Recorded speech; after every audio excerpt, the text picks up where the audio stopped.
Actress Michelle Williams, who stars in one of the most degenerate shows ever made for television, FX's Dying for Sex, revealed that the whole purpose of her starring in the show is to untangle traditional values, specifically the sex scenes that she, I guess, engages in the show. This is what Hollywood is trying to do. They are trying to destroy the traditional values that have held up our society and our civilization. And they are telling us that's what they're doing. They aren't hiding this anymore.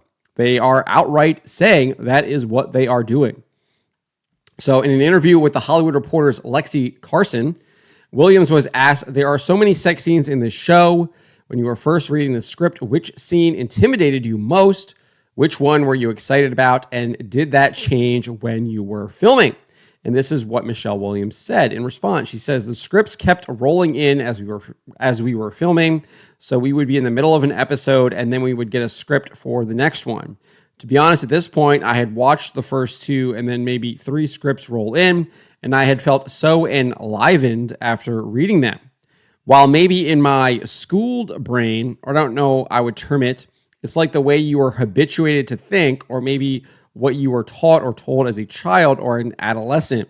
The things that you've tried to free yourself from as a grown woman and also as a parent of a daughter in my attempt to untangle myself from these ideas that were given to me so that I could break from that tradition and pass something different on to my own daughter." So there you go. She is very clear what she is trying to do. She wants to break from tradition, and she's doing that on purpose. And she is not only doing it for herself, but she also wants to do this for her daughter, and then obviously for anyone else who is watching this show. This is absolutely despicable, because what does this show promote? If you're unfamiliar with the show, I did a video on this earlier this week, and this show is based on the true story of this woman. I think her name is Molly Cocken. I think that's her name. And it's based on her true story. She is diagnosed with stage 4 metastatic breast cancer. She decides to leave her husband of 13 years and pursue a life of promiscuity and adultery. And it's based on this podcast that her best friend, I guess, hosted, and tells her story based on like kind of her autobiography that she wrote. It's absolutely disgusting and totally degenerate, and it is right up there with what these Hollywood studios want to promote, and Michelle Williams is clearly all on board with that. And this isn't really surprising. Michelle Williams makes it very clear that she is all about promoting things that are wrong and immoral. If you recall, I think it was the Golden Globes, I'm not sure, one of the Hollywood Awards where she went up on stage and was thanking God. I think she was thanking God for having murdered her child so she could pursue her acting career. I mean, totally despicable. And I think something recently now is that she recently just purchased a child, ripped the child from the mother, and engaged in what people are calling surrogacy to sugarcoat the evil that is. So this is not surprising from Michelle Williams. What's interesting is that she knows it's wrong, and she admits it. She actually admits that her conscience was telling her that doing this show, doing these scenes in the show were wrong. Because she says this, "Perhaps I heard a tiny little alarm bell twinkling in the back of my brain." That's her conscience. That's her conscience telling her that it's wrong. And she says that her conscience was telling her, "Oh, that might be embarrassing, or somebody might be upset with you, or what will so-and-so think?" But then my next thought was, fantastic. This is exactly what I set out to do. I want to disconnect pleasure and shame. So total evil stuff right here. And it's not about disconnecting pleasure and shame. It's about disconnecting promiscuity, adultery, and shame, right? That is really what she is trying to do, because no one has a problem. I don't have a problem. The Catholic Church doesn't have a problem with married couples engaging in sex, as long as they are doing it, obviously, not to they're not using things that are going to prevent pregnancy, etc., like that. There is no problems with that, and in fact, it is a unitive act that brings the husband and wife together, and it is.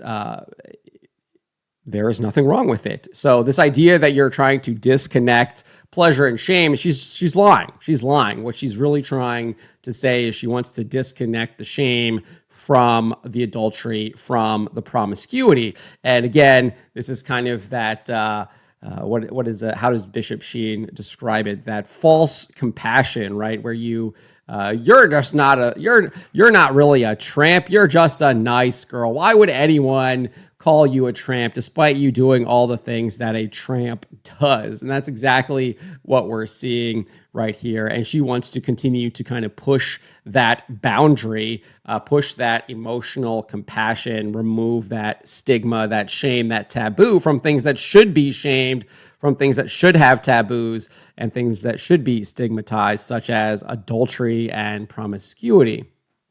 Nevertheless, she goes on and says that's really one of the journeys that the character goes on. So can she experience something that's meant for her that is pleasurable without feeling bad for it, or something that's going to befall her because of it? So I really leapt wholeheartedly into these scenarios, whether they be in masturbatory sequences or partnered with these people that she meets along the way. I relish the written words and situations that Liz had laid out in front of us, and Liz is one of the show's showrunners and writers. So, I mean, just total degenerate. And you can see here the types of scenes that this show has, just absolute degenerate garbage. And I want to point this out to Pop Culture Crisis host Mary Morgan lampoon the show, rightfully so. She has some really good observations here. She says, this concept is just so much worse to me than the degeneracy you see in White Lotus or in Euphoria or in name whatever show is out right now, because of the fact that it is based on a true story. I would put Game of Thrones in there, but also because it's mixing this promotion of sexual degeneracy with other themes about mortality. It's mixing all these themes together rather than just presenting you with pornography per se. It's telling you this is the pinnacle of the human experience, having Tinder hookups. That's what they're telling you with this message. And she's absolutely right, because remember, the whole point of the show is to have this woman go on this escapade of adultery and promiscuity because she has nothing, because she's going to die, right? She's been diagnosed with stage 4 breast cancer and she doesn't have very long to live. So living your best life is engaging in all of this stuff. And that's absolutely not the case whatsoever. It is, that's evil. That's evil.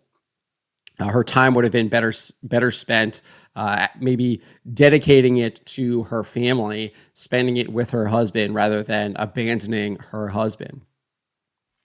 And then Mary also observes that the story has seemingly not been changed from the real story it is based on. And he says they would only change a story to make it worse.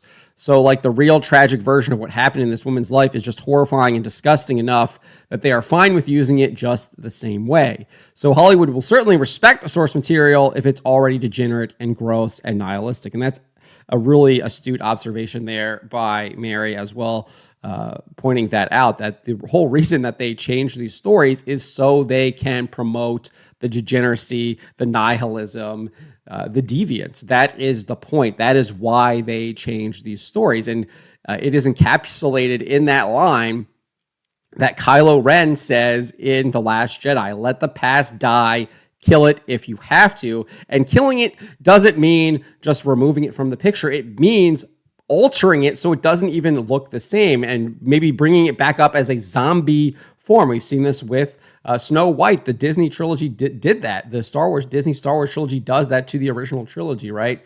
They create this zombie form that has been killed and then artificially brought back to life. So let the past die, kill it if you have to. That's exactly what they do, because they want to destroy it. They're all about destruction. So those were some really good, astute observations that I thought Mary had wanted to highlight here as part of this video. And then obviously I talked about this in a previous video. The show has come under fire, rightfully so, for basically being advertised on the front of Disney Plus. Lots of parents not happy about that, as they should be. And I mean, This show should be boycotted, given the whole purpose of it is to erode traditional morals and attack the common good. There's nothing of value coming out of this show whatsoever. It is all pushing things that are wrong and things that people should not be watching. So do not watch this show. Boycott it with me. But let me know what you guys make of this. Let me know in the comments below. Remember to always be charitable, especially to each other, and to always, always speak the truth.